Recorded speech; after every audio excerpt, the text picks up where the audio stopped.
مستقیم اسی کے لیے ہے جس کا دامن نبیوں سے وابستہ ہے، صدیقوں سے وابستہ ہے، شہیدوں سے وابستہ ہے، صالحین اور اولیاء اللہ سے وابستہ ہے، اور الحمدللہ ثم الحمدللہ وہ جماعت جس کا دامن نبیوں، صدیقوں، شہیدوں، صالحین، اولیاء سب سے وابستہ ہے، الحمدللہ وہ اہل سنت کی جماعت ہے۔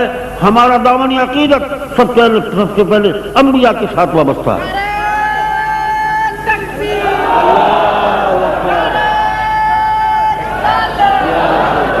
ہم انبیاء کی نبوت پر ایمان رکھتے ہیں، اور صدیقین کی صدیقیت پر بھی یقین رکھتے ہیں، اور شہیدوں کی شہادت پر بھی یقین رکھتے ہیں، صالحین کی صالحیت اور ولایت پر بھی ہمارا یقین ہے، اور سب کے ساتھ ہمارا دامن عقیدت وابستہ ہے۔ عزیزان محترم، خوب یاد رکھو کہ ہر ادنا اعلیٰ میں شامل ہوتا ہے، اور جو کسی اعلیٰ مرتبے پر فائز ہو وہ ادنا مرتبے کو اپنے دامن میں پہلے لیے ہوئے ہوتا ہے۔ میں مثال نہیں دیتا، سمجھانے کے لیے کہتا ہوں۔ جب ہم نے کہا چار کا عدد ہم نے بولا، تو بھئی آپ سے پوچھتا ہوں کہ 4 کے عدد میں 3، 2 اور 1 شامل ہیں یا نہیں ہیں؟ اگر 4 کے عدد سے 3 کو نکال دو تو 4 نہیں رہے گا، 1 رہ جائے گا۔ اگر 4 کے عدد سے 2 کو نکال دو تو پھر وہ بھی 4 نہیں رہے گا، 2 رہ جائے گا۔ پھر 4 کے عدد سے آپ اگر 1 کو نکال دیں تب بھی 4 نہیں رہے گا، 3 رہ جائیں گے۔ تو مقصد یہ ہے کہ ہر اعلیٰ ادنا کو اپنے دامن میں لیے ہوئے ہوتا ہے۔ نبی جب تک صدیق نہ ہو نبی نہیں ہوتا، اور جب تک کہ شہادت کا درجہ نہ ملے صدیق نہیں ہوتا، اور جب تک صالحیت نہ ہو شہید نہیں ہوتا۔ ہر شہید کے لیے ضروری ہے صالح ہونا، اور ہر صدیق کے لیے ضروری ہے شہید ہونا، اور ہر نبی کے لیے ضروری ہے صدیق ہونا۔ جو نبی ہوگا سمجھ لو کہ وہ صدیق بھی ہے، شہید بھی ہے، صالح بھی ہے، اور جو صدیق ہے اس کے لیے ضروری ہوگا کہ وہ شہید بھی ہے اور صالح بھی ہے، اور جو شہید ہوگا سمجھ لو کہ وہ شہید بھی ہے اور صالح بھی ہے۔ یہ ہو نہیں سکتا کہ کوئی اعلیٰ ادنا کے بغیر اعلیٰ مقام پر پہنچ جائے، یہ ہو نہیں سکتا۔ ہر اعلیٰ اپنے دامن میں ادنا کو رکھتا ہے۔ اس لیے نبوت کا مقام وہ ہے جو صدیقیت، شہادت و صالحیت تینوں کو دامے ہے، اور صدیقیت وہ مقام ہے جو شہادت و صالحیت دونوں کو دامے ہے، اور شہادت وہ مقام ہے جو صالحیت کو اپنے دامن میں اپنے اندر لیے ہوئے ہے۔ کوئی شہید غیر صالح نہیں ہو سکتا، اور کوئی صدیق غیر شہید نہیں ہو سکتا۔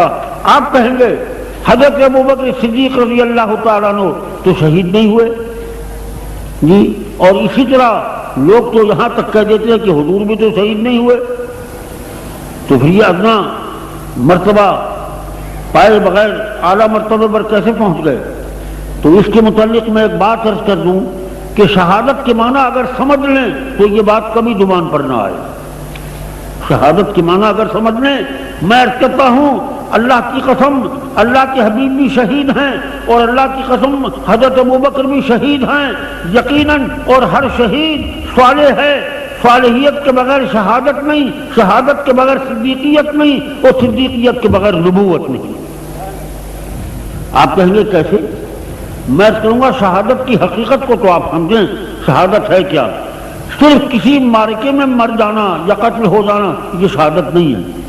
اگر ایک شخص میدان جنگ میں گیا مگر وہ چاہتا یہ کسی طرح جان بچا کر نکل جاؤں، تو اگرچہ وہ کسی کی زد میں آ کر مارا بھی جائے تو بھائی مارا گیا، لوگوں کی نظروں میں وہ مقتول ہو گیا، مگر میرے دوستو جب کہ وہ اپنی جان کو بچانے کی فکر میں تھا اور اپنی جان دینے پر راضی ہی نہیں تھا، تو اگرچہ وہ قتل بھی ہو جائے وہ شہید نہیں ہے۔ شہید وہ ہے جس نے اپنی خوشی سے اللہ کی راہ میں اپنی جان کو دیا۔ جب تک اللہ کی راہ میں جان دینے کا جذبہ، محبت اور وداد نہ ہو اس وقت تک شہادت کا تصور قائم نہیں ہوتا۔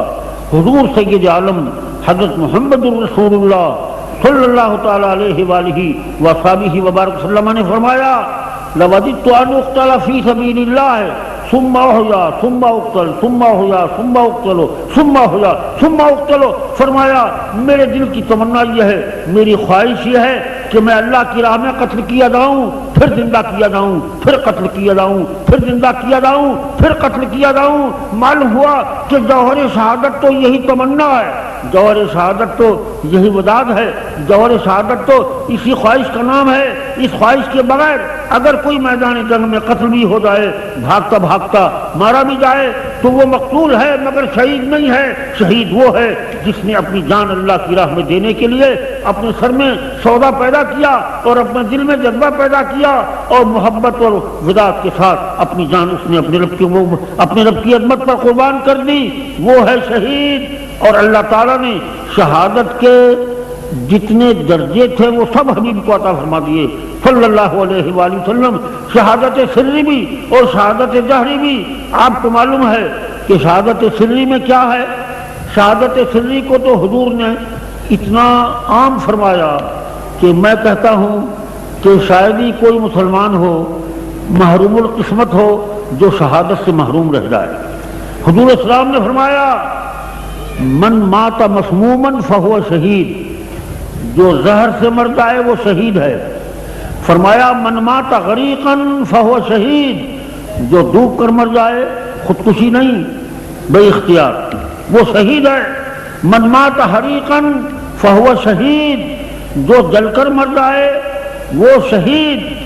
صاحب الحدم شہید، جو کسی عمارت کے نیچے دب کر مر جائے، فرمایا وہ شہید۔ من مات مبتونا فہو شہید، جو پیٹ کی بیماری میں مبتلا ہو کر مر جائے وہ شہید۔ فرمایا من مات مطعونا فہو شہید، جو طاعون کی بیماری میں مبتلا ہو کر مر جائے وہ شہید۔ اور یہاں تک فرمایا کہ من مات مؤمنا فہو شہید، جو ایمان پر مر جائے وہ بھی شہید ہے۔ جی اللہ اکبر۔ اب میرے دوستو بتاؤ، زہر سے جس کی موت واقع ہو شہید ہے یا نہیں ہے؟ میری آقا نامدار صلی اللہ علیہ وآلہ وصحبہ وبارک وسلم کو خیبر کی یہودیہ نے زہر دیا اور زہر کا اثر حضور کے اندر موجود رہا، اسی وقت تو حضور کا وصال نہیں ہوا، ورنہ واللہ یعصمک من الناس کا وعدہ پورا نہ ہوتا، مگر زہر کا اثر باقی رہا۔ سرکار کی جب وفات ہوئی تو فرمایا اسی زہر کے اثر سے میری وفات ہو رہی ہے۔ تو معلوم ہوا کہ زہر کا اثر وفات شریف کا باعث ہوا، اور یہ شہادت کی بنیاد ہے، شہادت سری کی یہ بنیاد ہے۔ اور اے صدیق اکبر، آپ کی عظمتوں کو جھک کر سلام کرتا ہوں۔ جس طرح حضور صلی اللہ علیہ وآلہ وسلم وبارک وسلم وفات شریف کے وقت تک، وفات شریفہ کے وقت تک زہر کے اثر سے حضور متاثر رہے، اور حضور کی وفات ہوئی زہر کے اثر سے۔ صدیق اکبر رضی اللہ تعالیٰ عنہ ہجرت کی رات جب آپ نے ایک زہریلے سانپ کے سوراخ پر پاؤں رکھا اور اس زہریلے سانپ نے بار بار حضرت عثمان غنی، حضرت ابوبکر صدیق رضی اللہ تعالیٰ عنہ کو ڈسا، اور اس کے ڈسنے سے زہر کا اثر، سانپ کے زہر کا اثر صدیق اکبر رضی اللہ تعالیٰ عنہ کی ذات پاک میں پیوست ہو گیا۔ وہ سانپ کے زہر کا اثر صدیق اکبر کی وفات کے وقت تک رہا، اور اس زہر کا اثر حضور کی وفات کے وقت تک رہا۔ حضور کو بھی شہادت سری زہر کے اثر کی بنیاد پر ظاہر نصیب ہوئی، اور صدیق اکبر رضی اللہ تعالیٰ عنہ کو بھی اس سانپ کے زہر کے اثر سے وہ شہادت سری نصیب ہوئی۔ اور حضور سرور عالم صلی اللہ تعالی وسلم کی شہادت جہری کا ظہور کامل حضور کے نواسے حضرت حسین رضی اللہ تعالیٰ عنہ کی صورت میں ہوا۔ اور میں آپ کو بتاؤں، حضور سید عالم صلی اللہ تعالیٰ علیہ وآلہ وسلم نے حضرت حسن کے بارے میں فرمایا حسین منی وانا من حسین، حسین مجھ سے ہے اور میں حسین سے ہوں۔ ایک مطلب تو اس کا ظاہر ہے کہ حسین میرے اجزائے کریمہ میں سے ہے جی، اور میرے جزء مبارک سے اس کا تعلق ہے، اور میرے نسب شریف سے حسین کا وجود ہے، اور میرے خاندان سے حسین کا وجود ہے۔ حسین میرے خاندان سے ہے، میں حسین کے خاندان سے ہوں۔ میں حسین میرے نسب سے ہے اور میرے نسب میں حسین شامل ہے. میرا نسب حسین کو اپنے دامن میں لیے ہوئے ہے اور میرا نسب حسین کے دامن سے مٹا ہوا ہے کہ جب تک حسین کی اولاد رہے گی میرا نسب باقی رہے گا. اور دوسرا مفہوم یہ ہے کہ حسین کی ذات مجھ سے ہے اور میرے کمال شہادت کا ظہور حسین سے ہے. حسین رضی اللہ تعالیٰ عنہ میدان کربلا میں شہید ہوئے تو حضرت حسین کی شہادت در حقیقت یہ شہادت محمدی کا ظہور تھی.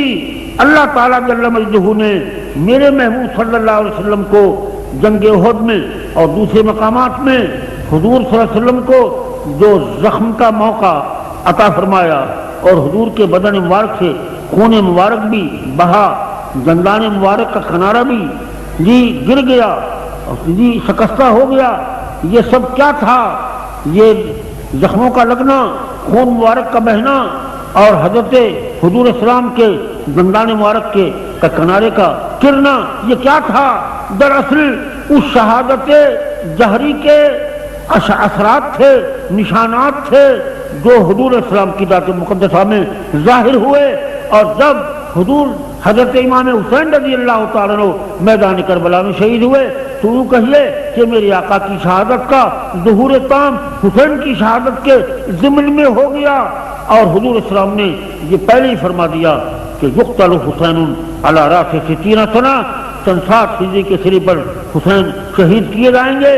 اور ان کی شہادت اس لیے کہ حسین منی وانا من حسین، حسین کی ذات مجھ سے ہے اور میرے کمالات کا ظہور حسین سے ہے. حسین کی شہادت در حقیقت شہادت محمدی کا ظہور ہوگی.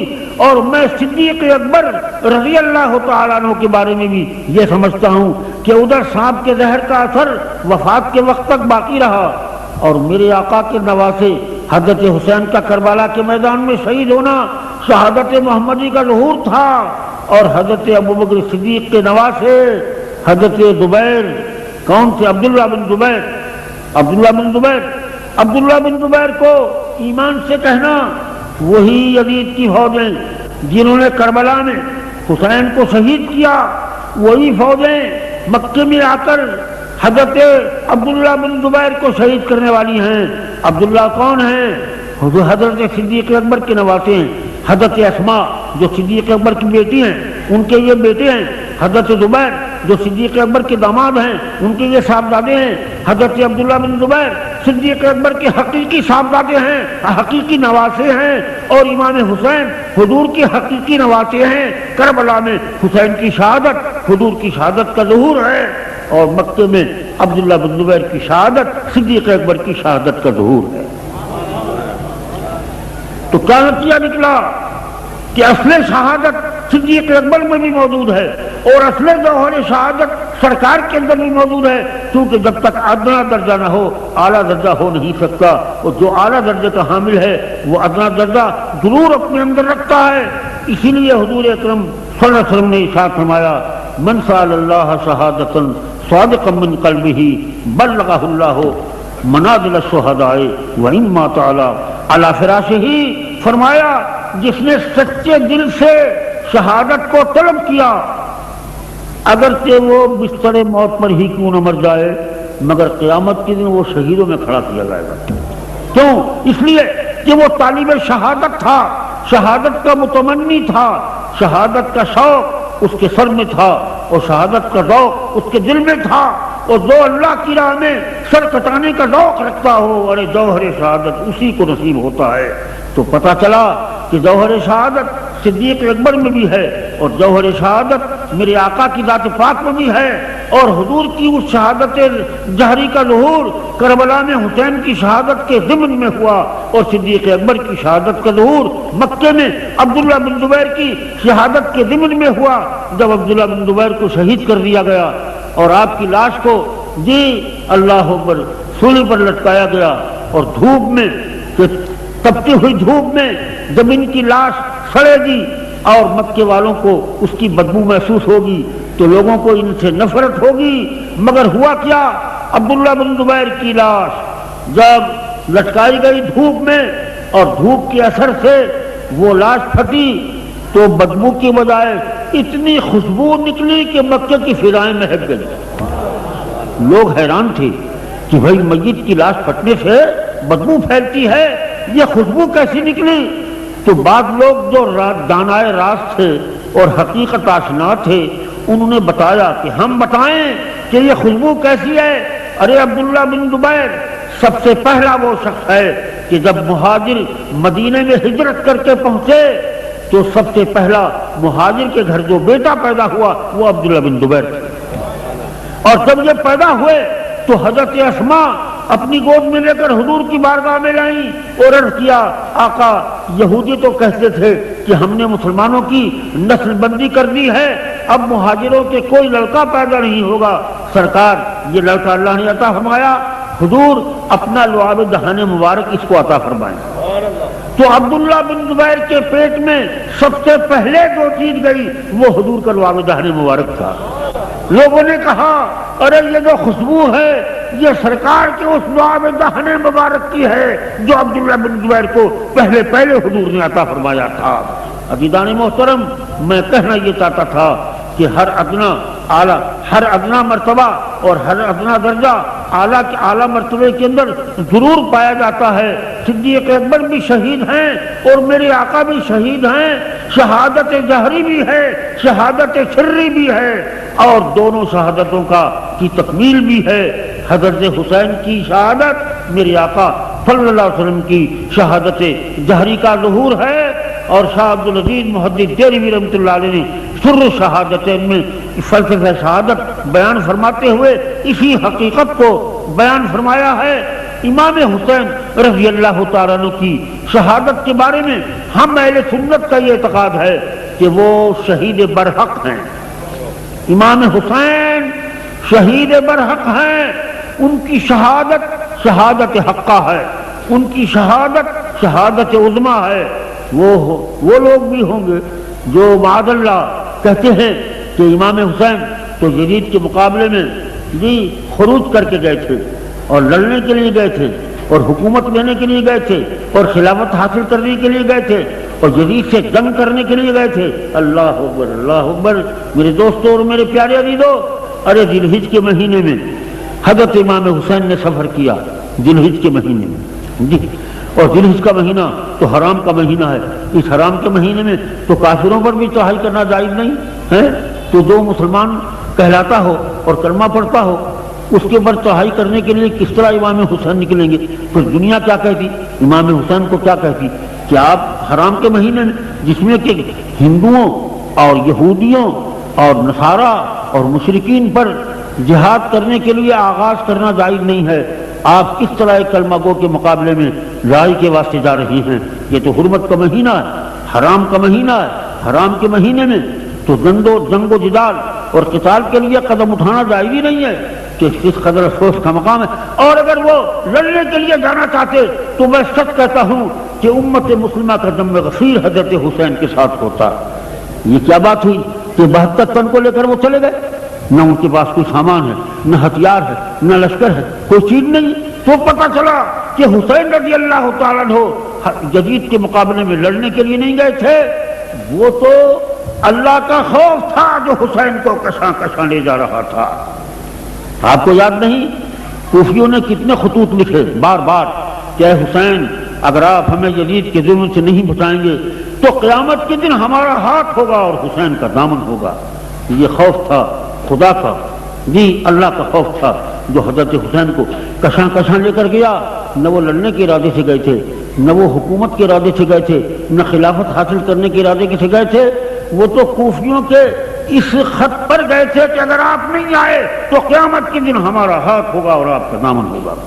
عزیزان محترم، میں عرض کرنا چاہتا تھا اور آپ کو بتانا چاہتا تھا کہ وہ حسین جس کے لیے زبان رسالت نے فرمایا کہ حسن حسین تو جنت کے جوانوں کے سردار ہیں، حضور نے فرمایا کہ یہ دونوں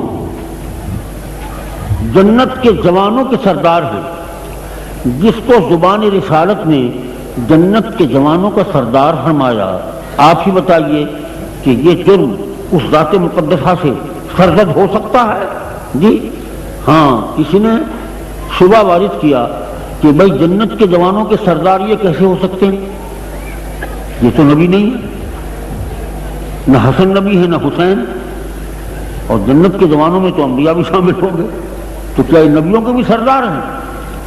کیا یہ نبیوں کے بھی سردار ہیں؟ مگر اس قسم کے شکوک و شبہات وارد کرنے والے وہ بیچارے علم سے تو کورے ہوتے ہیں، ان کو یہ معلوم نہیں ہے کہ جب کوئی دلیل ہمارے سامنے آئے تو اس مسئلے سے متعلق باقی دلیلوں کو بھی سامنے رکھنا پڑے گا۔ یہ نہیں کہ ایک چیز ہمارے سامنے آ گئی تو اسی پر ہم نے فیصلہ کر دیا، اس سے متعلق جتنے دلائل ہیں آگے رکھنے پڑیں گے۔ میں پوچھتا ہوں، امام حسن حسین کے بارے میں تو یہ شبہ آپ نے پیدا کر دیا کہ وہاں تو نبی بھی ہوں گے، تو یہ ان کے سردار کیسے ہو سکتے ہیں؟ میں ایک بات پوچھتا ہوں، آپ نے قرآن کی وہ آیت نہیں پڑھی؟ اللہ تعالیٰ فرماتا ہے انی فضلتکم علی العالمین، اے یہودیو میں نے تم کو عالمین پر فضیلت عطا فرمائی۔ عالمین پر بھئی اللہ تعالیٰ نے یہودیوں کو العالمین پر فضیلت عطا فرمائی۔ اب میں پوچھنا چاہتا ہوں کہ یہودیوں کو اللہ نے العالمین پر فضیلت عطا فرمائی، العالمین میں بولو 1,24,000 انبیاء ہیں یا نہیں ہیں؟ بولو بھائی ہیں نہیں؟ بھائی نبی ہیں نہیں ہیں؟ جی، اور اس العالمین کے اندر انبیاء ہیں، رسول ہیں، صدیقین ہیں، شہداء ہیں، صالحین ہیں۔ کیا یہ آپ تسلیم کر سکتے ہیں کہ بنی اسرائیل کو اور یہود کو اللہ تعالیٰ نے جی انبیاء پر فضیلت دی، فضلتکم علی العالمین، وہاں تو العالمین کا لفظ ہے، العالمین میں تو سب شامل ہیں، تو کیا انبیاء پر یہودیوں کی فضیلت کا قول کریں گے آپ؟ نہیں کریں گے۔ کیا کہیں گے؟ یہ کہیں گے کہ جب انبیاء علیہ السلام کا سب سے افضل ہونا دوسری دلیلوں سے ثابت ہے تو العالمین میں انبیاء شامل نہیں ہوں گے، تاکہ دلائل میں ٹکراؤ نہ پیدا ہو۔ تو انبیاء کرام علیہ السلام اگر العالمین سے مستثنا ہیں تو میں سچ کہتا ہوں شباب اہل جنہ سے انبیاء بھی مستثنا ہیں، شباب اہل جنہ سے انبیاء بھی مستثنا ہیں۔ حضرات حسنین کریمین رضی اللہ تعالیٰ عنہما انبیاء کے سردار اسی طرح نہیں ہیں جس طرح کہ یہودی العالمین پر فضیلت پانے کے باوجود العالمین کے ہر فرد پر افضل نہیں ہیں، ہر فرد سے افضل نہیں ہیں، کیونکہ العالمین کے افراد میں تو سرکار کی امت بھی ہے۔ جی بتاؤ، یہودی حضور کی امت سے افضل ہیں؟ نعوذ باللہ۔ قرآن کہتا ہے کنتم خیر امۃ اخرجت للناس تأمرون بالمعروف وتنہون عن المنکر۔ میرے محبوب کی امت، ارے تم تو ساری امتوں سے افضل ہو، تم امر بالمعروف کرتے ہو، تم نہی عن المنکر کرتے ہو۔ ارے یہودی تو حضور کی امت سے بھی افضل نہیں ہو سکتے، سوائے کہ العالمین کے دوسرے مقدسین افراد سے افضل ہوں۔ کیوں؟ اس لیے کہ دلیل شرعی موجود ہے کہ ان کی فضیلت جو تھی وہ ان کے زمانے والوں پر تھی، یہ نہیں کہ قیامت تک تمام عالم اور ان کی فضیلت ہو۔ اس لیے میں کروں گا کہ حسن حسین کی فضیلت ہے مگر غیر انبیاء پر فضیلت ہے، کیونکہ دلیل سے ثابت ہے کہ انبیاء نبی غیر نبی سے افضل ہوتا ہے۔ تو اگر انی فضلتکم علی العالمین میں یہودیوں کی فضیلت حضور کی امت پر بھی ثابت نہیں ہوتی تو پھر اس حدیث سے حسنین کریمین کی فضیلت انبیاء پر کیسے ثابت ہوگی؟ حضور کی امت بھی مستثنا ہے، انبیاء بھی مستثنا ہیں۔ اسی طرح میں کہوں گا کہ حضرات حسنین کریمین کی سیادت اپنے مقام پر موجود ہے، غیر انبیاء اہل جنت کے جو جوان ہیں، امام حسن بھی ان کے سردار ہیں اور امام حسین بھی ان کے سردار ہیں، اور انبیاء کے مستثنا ہونے کے لیے وہ دلیلیں ہیں جن دلیلوں سے انبیاء کی فضیلت غیر انبیاء پر ثابت ہوتی ہے۔ بہرحال میں نے قرآن کی آیت پڑھ کر اس شبے کا جواب دے دیا، اگر کسی کے ذہن میں نہیں آتا تو پھر وہ جانے، میں تو کلمۃ الحق اپنی زبان سے جاری کروں گا۔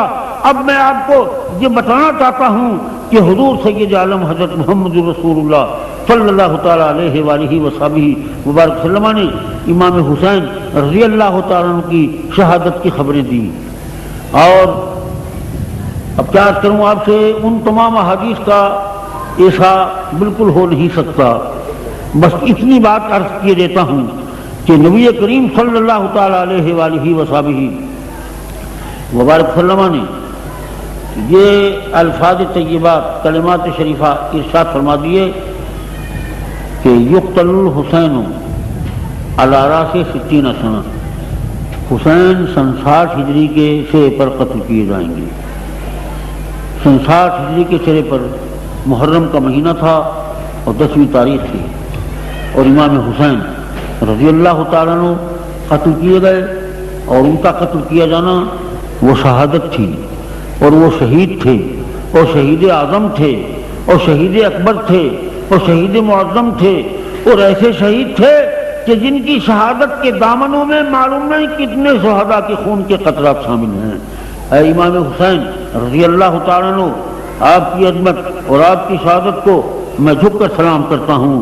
آپ نے اپنی شہادت کا جو منظر تھا کربلا کے میدان میں پیش کر کے کتنے مسائل کو حل کر دیا، اور کتنے مسائل ہمارے سامنے حل ہو کر ہمارے ذہن اور ہمارے عقیدے اور دل و دماغ سے وابستہ ہو گئے۔ بس ایک بات عرض کروں گا، پہلے تو یہ بتاؤں کہ وہ جو جزیات شہادت بیان کیے جاتے ہیں، ان جزیات شہادت کی نقل و روایت کا کوئی سلسلہ موجود نہیں ہے، کوئی سلسلہ موجود نہیں ہے۔ بس اتنا میں کہوں گا کہ حسین رضی اللہ تعالیٰ عنہ کو اہل کوفہ نے خطوط بھیجے، اور ان خطوط پر امام حسین رضی اللہ تعالیٰ عنہ مکے سے روانہ ہوئے جی، اور آپ وہاں پہنچے، کوفے پہنچے، اور وہاں آپ کے ساتھ جو واقعات پیش آئے وہ اس قسم کے واقعات ہیں کہ ان کے اجزاء کو، ایک ایک جز کو الگ الگ روایت اور سند کی روشنی میں بیان کرنا میں تو کیا کسی کے لیے بھی ممکن نہیں ہے۔ بس جو واقعات روایات میں آسانیت کے ساتھ ہیں وہ ہم بیان کر سکتے ہیں، اور وہی ہم بیان کرتے ہیں۔ اس سے آگے قدم اٹھانا یہ احتیاط کے خلاف ہے، اس لیے میں کبھی احتیاط کے خلاف کوئی بات اپنی زبان سے نہیں کہتا۔ میں اتنا کہوں گا کہ روایات سے اتنا ثابت ہے کہ امام حسین رضی اللہ تعالیٰ عنہ نے اپنے تشریف لے جانے سے پہلے حضرت مسلم بن عقیل کو روانہ کیا جی، مسلم بن عقیل کو حضرت امام حسین رضی اللہ تعالیٰ عنہ نے روانہ کیا، اور مسلم بن عقیل کے ساتھ جو واقعات پیش آئے ان کے جزیات کے لیے بھی کوئی سند میرے پاس نہیں ہے۔ بس یہ اتنی بات روایات سے ثابت ہے کہ مسلم بن عقیل رضی اللہ تعالیٰ عنہ کو اہل کوفہ نے شہید کر دیا۔ ان کی شہادت یہ روایات میں آتی ہے، لیکن وہ جو جزیات ہیں، کیا کیا صورتیں پیش آئیں، کیا کیا واقعات پیش آئے، ان جزیات کو کسی سند کے ساتھ ثابت کرنا ممکن نہیں ہے۔ اس لیے میں وہی بات کہوں گا جو روایت اور سند کی روشنی میں کہنے کے قابل ہے۔ امام حسین رضی اللہ تعالیٰ عنہ نے حضرت مسلم بن عقیل کو روانہ کیا، اور وہ وہاں پہنچے تو اہل کوفہ نے ان کے ساتھ نہایت ہی غدر کیا اور بے وفائی کی، اور پھر یزید کے جو نمائندے تھے اور وہ حکومت کی باغڈور ان کے ہاتھ میں تھی، حضرت مسلم بن عقیل رضی اللہ تعالیٰ عنہ ان ظالموں کے ہاتھ سے وہاں شہید ہو گئے۔ یہ ایک واقعہ ہے اور اس کا انکار نہیں کیا جا سکتا۔ امام حسین رضی اللہ تعالیٰ عنہ جب آگے پہنچے اور ان کو یہ سب واقعات معلوم ہوئے تو امام حسین رضی اللہ تعالیٰ عنہ نے یہ چاہا، کوشش کی اس بات کی کہ یہ اہل کوفہ اپنے حد پر اگر قائم ہیں تب تو ٹھیک ہے، اور اگر یہ اپنے حد پر قائم نہیں ہیں تو پھر جو بدہضی انہوں نے میرے ساتھ کی یہ اس کا اعتراف کریں، مگر اعتراف کرنے کی بجائے انہوں نے اور زیادہ بدہضی کو آگے بڑھایا، یہاں تک کہ امام حسین رضی اللہ تعالیٰ عنہ پھر کربلا کے میدان میں پہنچے، اور وہاں جو حالات اور جو واقعات پیش آئے آپ کے علم میں ہیں۔ ہر طرف سے آپ کے اوپر یلغار کی گئی اور مظالم کی بوچھار کی گئی، تکالیف کی انتہا ہو گئی۔ آپ کے ساتھ چند افراد تھے جن کے متعلق یہ کہا ہی نہیں جا سکتا بلکہ تصور ہی نہیں کیا جا سکتا کہ یہ حضرات یزید کی فوجوں سے لڑنے کے لیے جا رہے تھے۔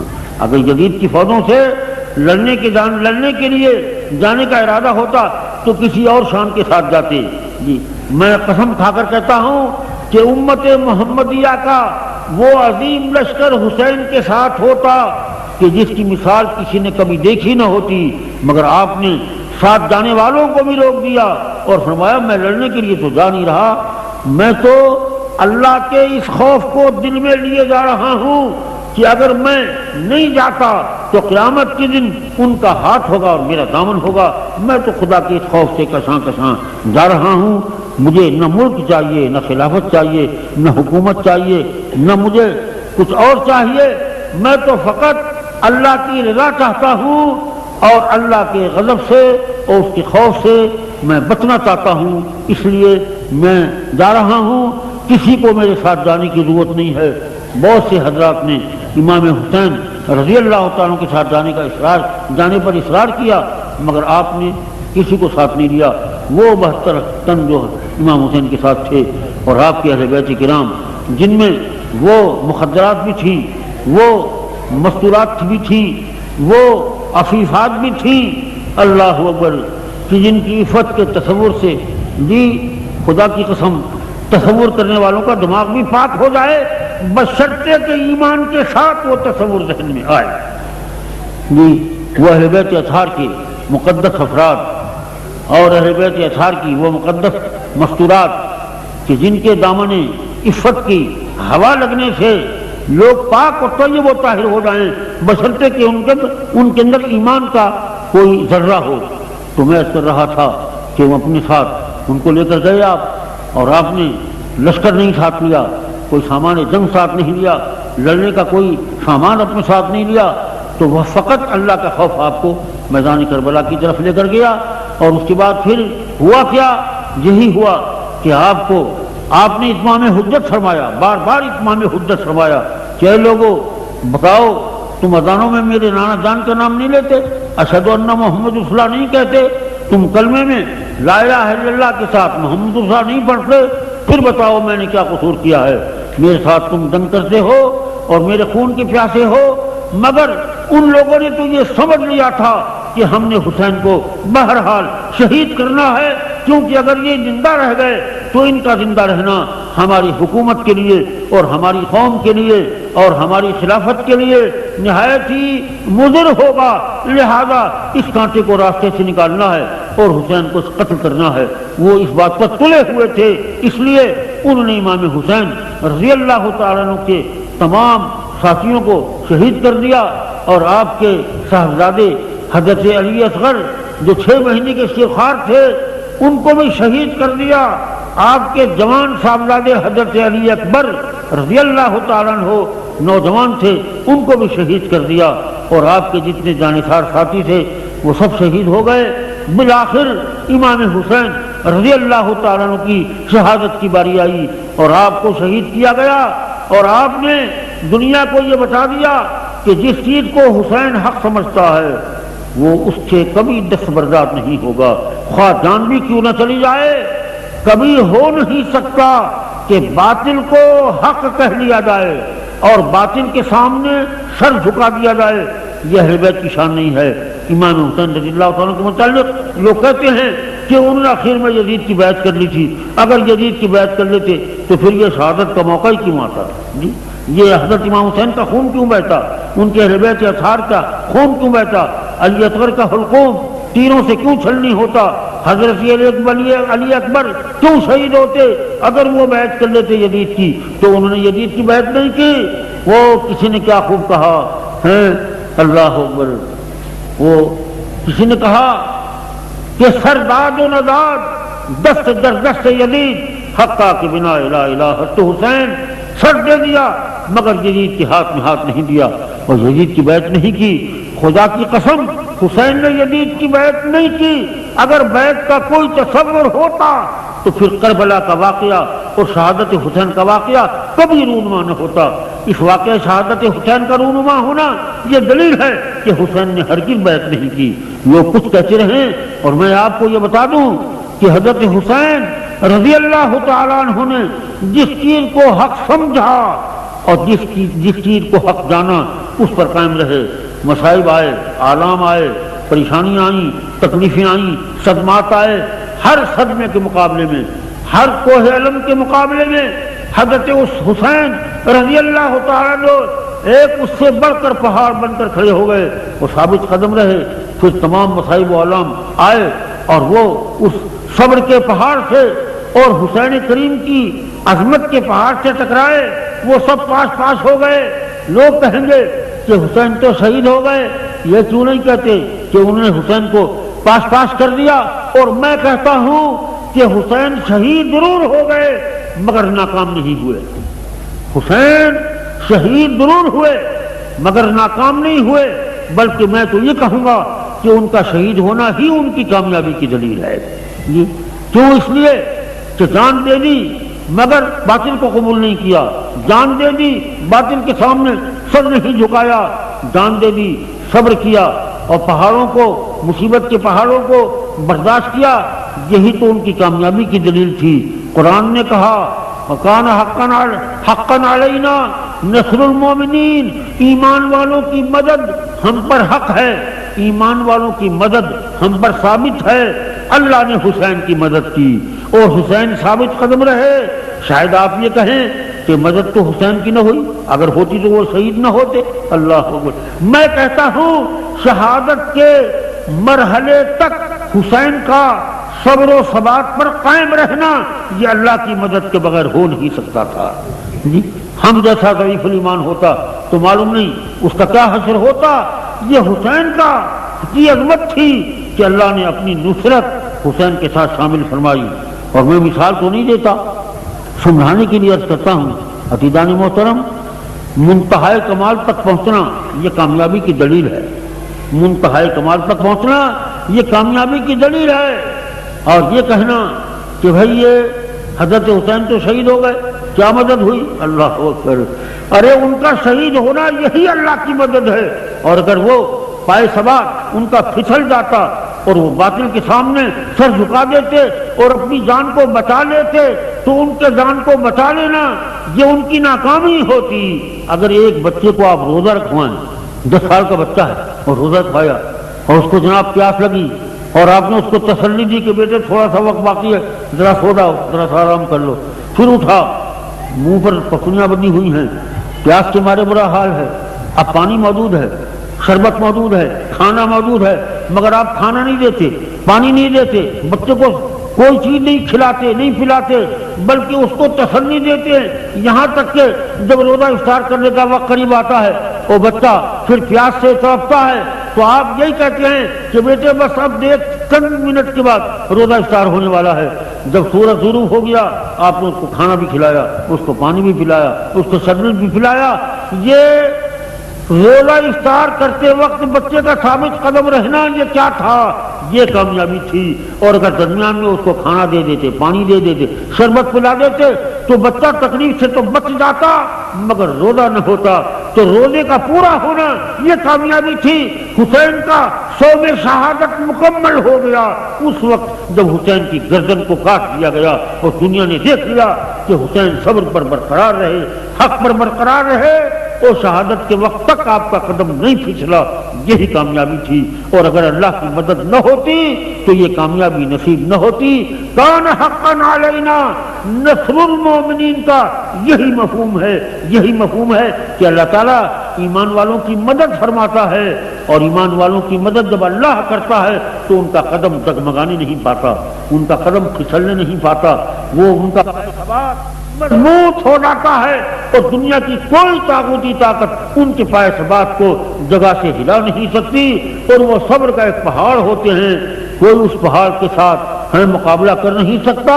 میں تو یہ کہتا ہوں کہ حسین صبر کا ایک پہاڑ تھے، یزید ظلم کا ایک پہاڑ تھا.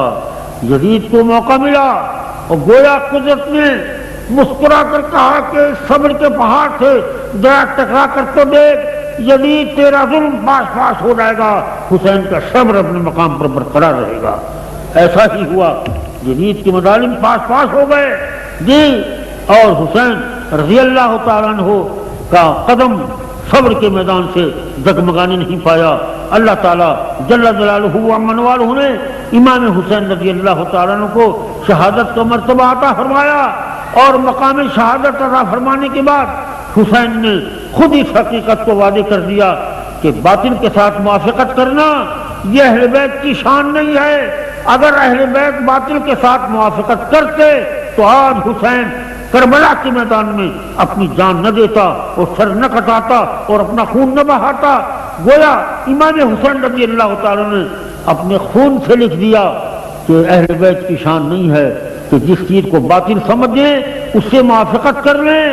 معلوم ہوا کہ اگر حضرت علی مرتضیٰ کرم اللہ تعالیٰ وجہہ الکریم خلفائے ثلاثہ میں سے کسی کو بھی اگر معاذ اللہ حق پر نہ سمجھتے تو خدا کی قسم علی وہی کرتے جو کربلا میں حسین نے کیا، مگر علی مرتضیٰ صدیق اکبر سے موافق ہے، فاروق اعظم سے موافق ہے۔ لوگوں نے مجھے کہا کہ بھئی صدیق اکبر نے کون سا گورنر بنایا؟ حضرت علی کو کہیں کا گورنر بنایا؟ لوگ خالد بن ولید کو گورنر بنایا جاتا ہے، مگر اب علی مرتضیٰ کو کسی نے؟ اللہ اکبر! میرے دوستو اور میرے محترم عزیزو، ارے جن کو گورنر بنایا جائے ان کو تو دوسرے مقامات پر بھیج دیا جاتا ہے۔ ارے حضرت صدیق اکبر رضی اللہ تعالیٰ عنہ سمجھتے تھے کہ علی مرتضیٰ وہ ہیں کہ جن کو ہر وقت مجھے اپنے ساتھ رکھنا ہے، ہر وقت اپنے ساتھ رکھنا ہے۔ اور پھر میں عرض کروں گا کہ اگر صدیق اکبر نے حضرت علی کو گورنر ہی بنایا تو عمر کو بھی تو گورنر ہی بنایا جی، ان کو بھی ساتھ رکھا۔ معلوم ہوا اور پتہ چلا کہ یہ وہ ہستیاں تھیں جن کا اکٹھا رہنا ضروری تھا۔ اگر علی مرتضیٰ صدیق اکبر کے ساتھ اکٹھے رہ سکتے ہیں، عمر فاروق کے ساتھ اکٹھے رہ سکتے ہیں، عثمان غنی کے ساتھ اکٹھے رہ سکتے ہیں، تو پھر کیا وجہ کہ یزید کے ساتھ حسن امام حسین اکٹھے نہ رہے؟ اس کی وجہ یہی تھی کہ علی کی نظر میں تینوں حق پر تھے، حسین کی نظر میں یزید باطل پر تھا۔ حق کے ساتھ موافقت ہوا کرتی ہے، باطل کے ساتھ اہل بیت کی موافقت نہیں ہوا کرتی۔ عزیزان محترم، میں اس کے بعد ایک بات کہہ کر اپنی گفتگو کو ختم کروں گا، اور وہ بات یہ ہے کہ شہید کا لفظ ہماری زبانوں پر ہے، شہید کا لفظ، مگر اس کا مفہوم ہمارے ذہنوں میں نہیں ہے۔ میں اس کا مفہوم آپ کے ذہن نشین کرنا چاہتا ہوں۔ قرآن نے جب یہ کہا کہ وَلَا تَقُولُوا لِمَنْ يُقْتَلُ فِي سَبِيلِ اللَّهِ أَمْوَاتٌ، اللہ کی راہ میں قتل ہونے والوں کو مردہ مت کہو، تو وہاں لمن یقتلو کا لفظ فرمایا، لشہداء کا لفظ نہیں فرمایا، لمن یقتلو جی۔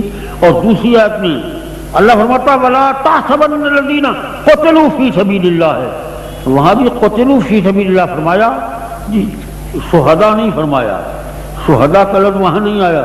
کیوں؟ اس کی وجہ یہ ہے، خوب سمجھ لیجئے اور اچھی طرح سمجھ لیجئے کہ مقتول فی سبیل اللہ، مقتول فی سبیل اللہ جس کو ہم شہید کہتے ہیں، اس کی وجہ یہ نہیں ہے جو لوگوں کے ذہن میں ہے، نہیں۔ اگر وہ وجہ ہوتی تو معلوم نہیں یہ لفظ کہاں کہاں مستعمل ہوتا، مگر ایسا نہیں ہے، تو اس کی ایک وجہ ہے جو میں عرض کرتا ہوں۔ اصل میں شہید کے معنی لوگوں نے سمجھے نہیں۔ شہید یہ ماخوذ ہے شہادت سے، اور اس کا ایک مطلب آتا ہے شہود، شہود اور شہادت، اور عربی زبان میں بلکہ قرآن کی زبان میں شہود اور شہادت کا جو مفہوم ہے وہ امام راغب اصفہانی رحمۃ اللہ علیہ نے مفردات امام راغب میں بیان کیا ہے۔ وہ فرماتے ہیں الشہادت والشہود الحضور مع المشاہدۃ اما بالبصر او بالبصیرۃ، اما بالبصر او بالبصیرۃ۔ فرماتے ہیں کہ شہود ہو یا شہادت، لغت عرب میں اس کے معنی کیا ہے؟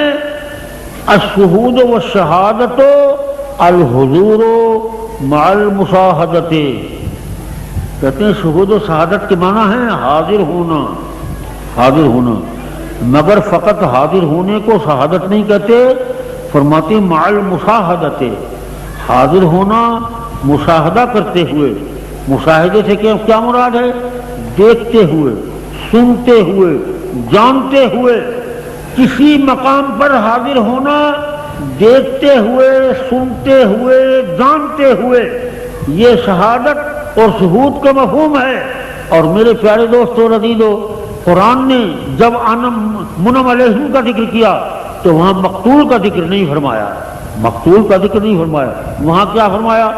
وَمَن يُطِعِ اللَّهَ وَالرَّسُولَ فَأُولَٰئِكَ مَعَ الَّذِينَ أَنْعَمَ اللَّهُ عَلَيْهِم مِّنَ النَّبِيِّينَ وَالصِّدِّيقِينَ وَالشُّهَدَاءِ وَالصَّالِحِينَ۔ دیکھو اس آیت میں تو اللہ تعالیٰ لفظ شہداء فرماتا ہے، اور وَلَا تَقُولُوا لِمَن يُقْتَلُ میں من یقتلو فرماتا ہے جی، اور قتلا کا لفظ فرماتا ہے، تو یہاں قتلا اور من یقتلو ہے اور وہاں شہداء ہے۔ فرق کیا ہے؟ فرق یہ ہے کہ ظاہری طور پر انبیاء مقتول نہیں ہوئے، مگر شہادت کا درجہ ان کے اندر موجود ہے۔ اگر وہاں اس آیت کریمہ میں بجائے شہداء کے المقتولین کا لفظ ہوتا تو یہ اشکال پیدا ہو جاتا۔ اس اشکال کو دور فرمانے کے لیے مقتولین فی سبیل اللہ نہیں فرمایا، بلکہ یہ فرمایا من النبیین والصدیقین والشہداء۔ یہ نہیں فرمایا والمقتولین فی سبیل اللہ، یہ نہیں فرمایا والمقتولین فی سبیل اللہ، نہیں فرمایا، بلکہ شہداء فرمایا۔ کیوں؟ اس لیے کہ شہید وہ ہے کہ جو مقتول فی سبیل اللہ پر بھی صادق آتا ہے۔ شہید وہ ہے جو مقتول فی سبیل اللہ پر بھی صادق آتا ہے، اور اس پر بھی صادق آتا ہے کہ جس کو اللہ کی راہ میں ظاہری طور پر مقتول ہونے کا موقع تو نہیں ملا، مگر روح شہادت اور اللہ کی راہ میں قتل ہونے کا جو شوق اور ذوق تھا وہ اس کے اندر موجود تھا۔ تو جس کے اندر اللہ کی راہ میں قتل ہونے کا ذوق اور شوق موجود ہو، اگرچہ وہ مقتول نہیں مگر باوجود مقتول نہ ہونے کے وہ شہید ضرور ہے، وہ شہید ضرور ہے۔ ہر مقتول فی سبیل اللہ شہید ہے، مگر ہر شہید کے لیے ضروری نہیں کہ وہ مقتول فی سبیل اللہ ہو۔ ارے مقتول فی سبیل اللہ بھی شہید ہے، اور جسے مقتول ہونے کا موقع نہ ملا مگر جوہر شہادت اس کے اندر موجود ہے، اگرچہ بظاہر وہ مقتول فی سبیل اللہ نہیں ہے مگر وہ شہید ضرور ہے۔ اس لیے اللہ تعالیٰ نے یہ فرمایا کہ وہ صدیقین و شہداء، وہ صدیقین و شہداء۔ اللہ اکبر۔ اب میں عرض کرتا ہوں آپ کو، مقتول فی سبیل اللہ کو شہید کیوں کہتے ہیں؟ اس لیے کہتے ہیں کہ جب اللہ کی راہ پر قتل ہونے والی کی روح نکلتی ہے تو خدا کی قسم وہ اللہ کی رحمت کی بارگاہ میں حاضر ہوتی ہے، اور اس مقام پر حاضر ہوتی ہے کہ جو مقام اللہ تعالیٰ نے اس شہید کے لیے عزت اور کرامت کا مقام متعین فرمایا ہے، اور شہید کی روح ان نعمتوں پر حاضر ہوتی ہے جو نعمتیں اللہ تعالیٰ نے شہید کے لیے مقرر فرمائی ہیں۔ ان نعمتوں پر حاضر ہونا یہ بھی اللہ کی بارگاہ کی حاضری ہے۔ اگر وہ شہید اپنی عزت اور عظمت اور مکرمت اور کرامت کے محل پر حاضر ہوتا ہے، وہ بھی اللہ کی بارگاہ ہے، اللہ کی بارگاہ میں حاضر ہوتا ہے، وہ اللہ کی بارگاہ میں حاضر ہوتا ہے، محل کرامت پر حاضر ہوتا ہے، وہ محل عزت پر حاضر ہوتا ہے۔ اصل میں شہید کہتے ہیں حاضر ہونے والے کو، شہید کہتے ہیں حاضر ہونے والے کو۔ اللہ کی راہ میں قتل ہونے والا خدا کی قسم اللہ کی بارگاہ عظمت میں حاضر ہوتا ہے جی، اللہ کی بارگاہ عظمت میں حاضر ہوتا ہے جی، محل کرامت پر حاضر ہوتا ہے، وہ محل فضیلت اور محل عظمت پر حاضر ہوتا ہے، اور حاضر ہونے والے ہی کو شہید کہا جاتا ہے۔ مگر فقط حاضر ہونا نہیں بلکہ مع المشاہدت، ارے دیکھتے ہوئے حاضر ہونا، سنتے ہوئے حاضر ہونا، جانتے ہوئے حاضر ہونا۔ وہ شخص جس کی روح اللہ کی راہ میں قتل ہونے کے بعد اس کے بدن سے پرواز کرتی ہے، اللہ بہتر جانتا ہے کہ وہ اللہ کی بارگاہ میں حاضر ہوا، اللہ کی نعمتوں پر حاضر ہوا، جو اللہ نے اس کے لیے عزت و کرامت کا محل تیار کیا وہ اس پر حاضر ہوا، اور دیکھتا ہوا حاضر ہوا، سنتا ہوا حاضر ہوا، جانتا ہوا حاضر ہوا۔ اس لیے اس کو شہید کہا گیا، اور اللہ نے صدیقین کے بعد مقتولین فی سبیل اللہ کا لفظ نہیں فرمایا بلکہ شہداء کا لفظ فرمایا، تاکہ پتہ چل جائے کہ جتنے شہداء ہیں وہ سب ان حضرات میں شامل ہیں کہ جن کو اللہ تعالیٰ نے اپنی بارگاہ میں دیکھتے ہوئے، سنتے ہوئے، جانتے ہوئے حاضری کا شرف عطا فرمایا، وہ سب مقتولین فی سبیل اللہ ہیں۔ جو اللہ کی راہ میں مقتول ہوا وہ سب اس مقام پر پہنچے، اور میں سچ کہتا ہوں کہ یہ مقام صدیقین کو بھی حاصل ہے، اور یہ مقام انبیاء علیہ السلام کو بھی حاصل ہے، اور جس کو یہ مقام حاصل ہے وہی شہید ہے۔ اور حسین کریم تو سب سے اعلیٰ درجے میں اس مقام کو حاصل کرنے والے ہیں۔ اس لیے میں کہوں گا کہ امام حسین شہید اعظم ہیں، شہید اکبر ہیں، وہ ہیں جن کو اللہ کے پیارے رسول صلی اللہ تعالیٰ علیہ وآلہ وصحبہ وبارک وسلم نے جنت کے جوانوں کا سردار فرمایا۔ اور جو لوگ یہ کہتے ہیں کہ جن جوانوں میں تو انبیاء بھی شامل ہیں، وہ ذرا بتا دیں کہ انی فضلتکم علی العالمین کا کیا مفہوم ہوگا اگر اعلی عالمین میں انبیاء شامل ہیں مگر بنی اسرائیل ان سے افضل نہیں؟ تو میرے دوستو مجھے کہنے دو کہ حضرات انبیاء علیہ السلام شباب اہل جنہ میں شامل ہیں، مگر حضرات حسنین ان سے افضل کیوں نہیں؟ اس لیے کہ غیر نبی سے افضل نہیں ہوا کرتا۔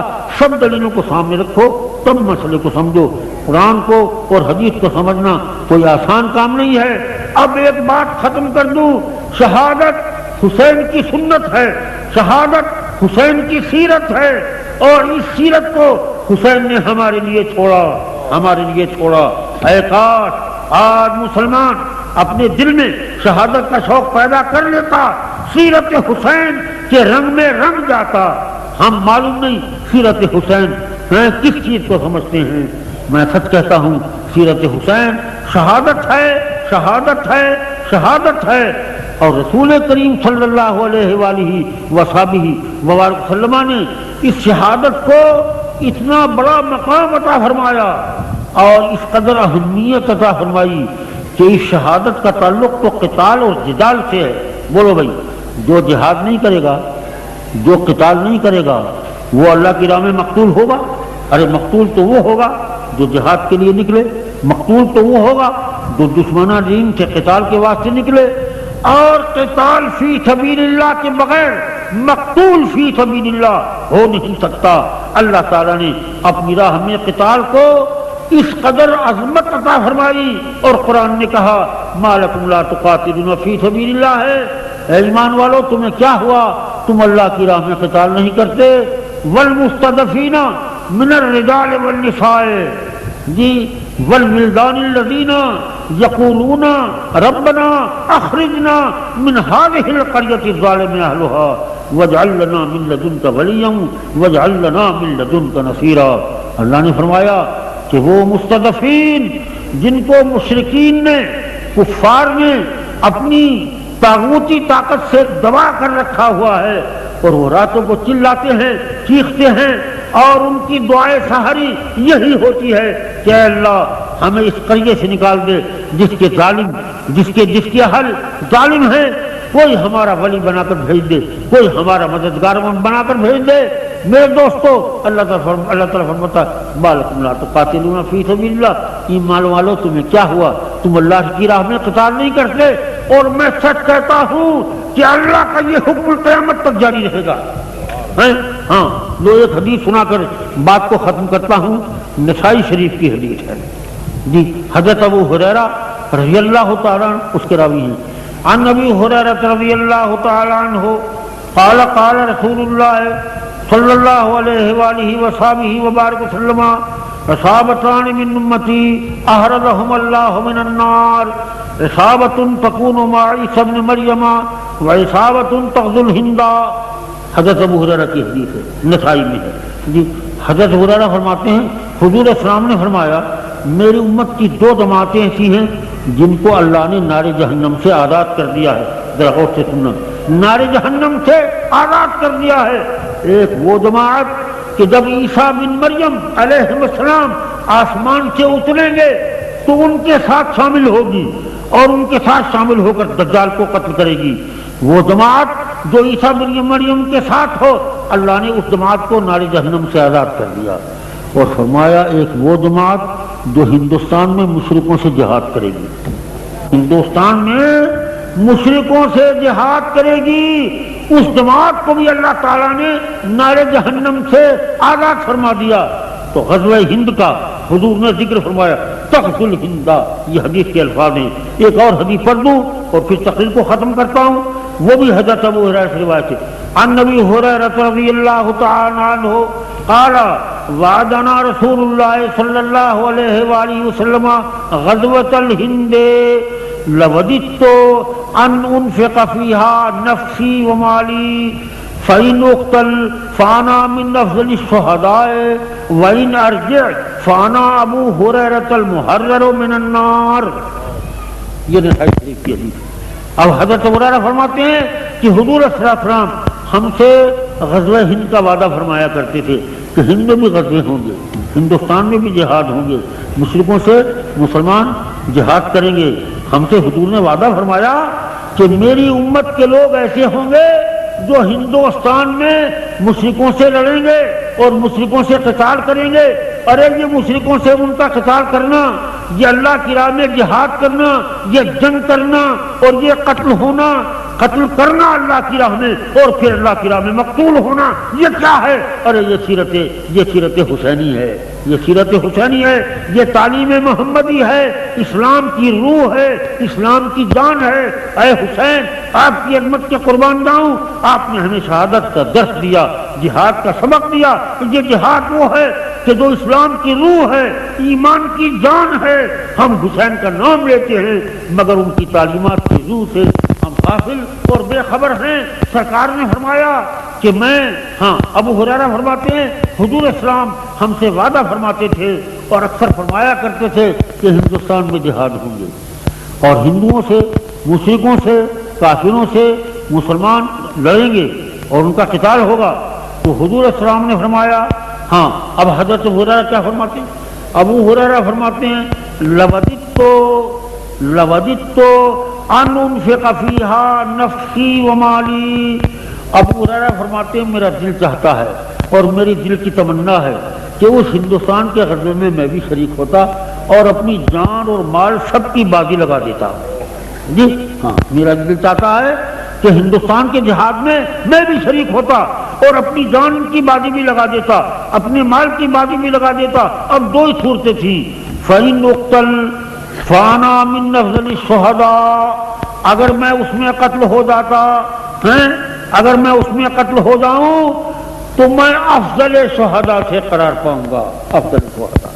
وَإِنْ أَرْجِعْ فَأَنَا أَبُو هُرَيْرَةَ الْمُحَرَّرُ مِنَ النَّارِ، اور اگر میں اس ہندوستان کے غزوے میں، ہندوستان کے جہاد میں اگر قتل نہ ہوا اور زندہ واپس آ گیا تو پھر میں وہ ابو ہریرہ ہوں گا، میں پھر وہ ابو ہریرہ ہوں گا جو نار جہنم سے آزاد کیا ہوا ابو ہریرہ ہوتا ہے۔ اللہ اکبر، اللہ اکبر۔ یہ کیا ہے میرے دوستو؟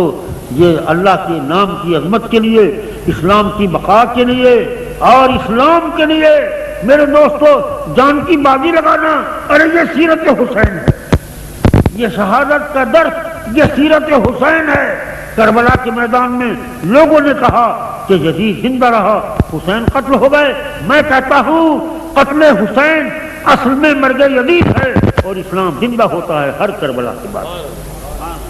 آپ کو پتا ہے کہ آپ ماچس کی تیلی لیتے ہیں اور جب اس کو گھستے ہیں تو چراغ روشن کر دیتے ہیں، ٹھیک ہے، چراغ روشن کر دیتے ہیں، وہ تیلی تو جل گئی، تیلی تو جل گئی، لیکن آپ کو معلوم ہے کہ تیلی کو جب گھسا اور اس کے سرے سے ایک شعلہ نکلا اور جب آپ نے اس سے چراغ کو جلا دیا تو اس چراغ نے سارے گھر کو روشن کر دیا۔ بظاہر تیلی ختم ہو گئی مگر نور باقی ہے اس میں۔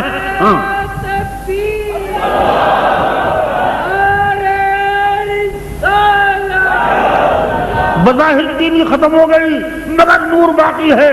اگر چھت پر دیکھو وہاں نور نظر آئے گا، اس کے فرش کو دیکھو وہاں نور نظر آئے گا، دیواروں کو دیکھو وہاں اس کا نور نظر آئے گا، سارا گھر اس کے نور سے پر نور ہے۔ تیلی جل گئی مگر اس کا نور باقی ہے، اور حسین قتل ہو گئے مگر خدا کی قسم حسینیت قیامت تک باقی ہے۔ جی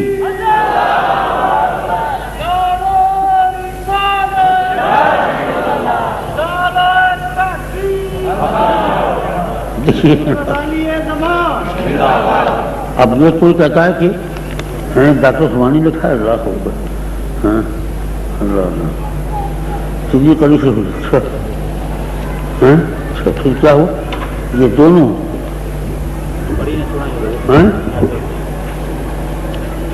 یہ ہے نا ڈاکٹر عثمانی کہتے ہیں اس کا نام تصوف کی ابتدا میں صدیق والی سے ہوئی. یہ دونوں بدری صحابہ ہیں جبکہ حسن بصرہ کی ملاقات کسی بدری صحابی سے نہیں ہوئی اور ان اولیاء علماء کا سلسلہ حسن بصری تک جاتا ہے.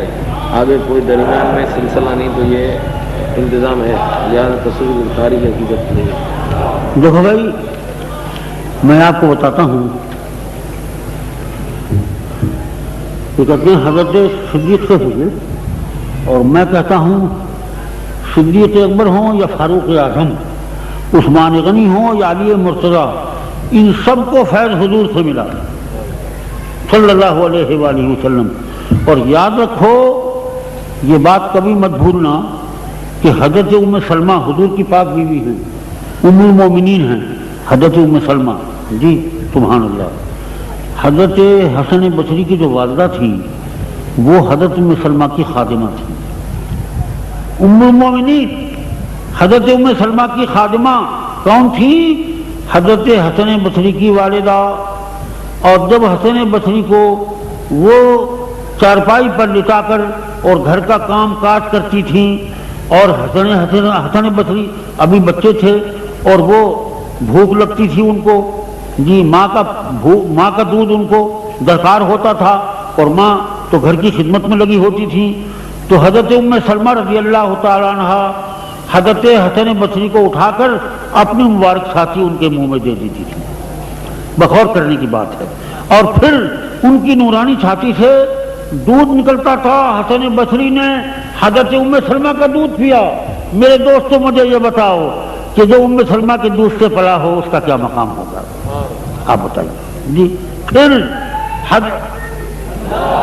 پھر سنیے حضرت حسن بصری رضی اللہ تعالیٰ عنہ اللہ اکبر حضرت علی مرتضی کرم اللہ تعالیٰ وجہ الکریم کی خلافت میں 14 برس مدینے میں رہے. 14 برس حسن بصری مدینہ منورہ میں 14 برس رہے اور حضرت علی رضی اللہ تعالیٰ عنہ مدینہ میں موجود ہیں. اب آپ سے اتنی بات پوچھتا ہوں کہ جو مقدس ہستی حضرت علی کی زندگی میں ان کی موجودگی میں 14 برس مدینے میں رہی ہو پھر آپ یہ کہیں گے کہ علی سے ان کی ملاقات نہیں ہوئی. آپ بتائیں بھائی پہلے تو یہ دیکھو کہ حسن بصری کا فیض کہاں سے آیا. ارے وہ تو ام سلمہ ام المومنین کا دودھ پی کر تو پلے. اور اگر مجھ سے پوچھو تو میں کہوں گا کہ حضور تاجدار مدنی جناب محمد رسول اللہ صلی اللہ تعالیٰ علیہ وآلہ وصحبہ مبارک وسلم کو اللہ تعالیٰ نے حضرت حسن بصری کا حضرت حسن بصری کا وہ بزرگ ٹھہرایا جو دودھ پینے والے بچے کا بزرگ اس کی رضیہ مرضیہ کا شوہر ہوتا ہے. بولو حضور اکرم صلی اللہ علیہ وسلم حضرت ام سلمہ کے خامن ہیں یا نہیں ہے؟ اور ام سلمہ حضور کی پاک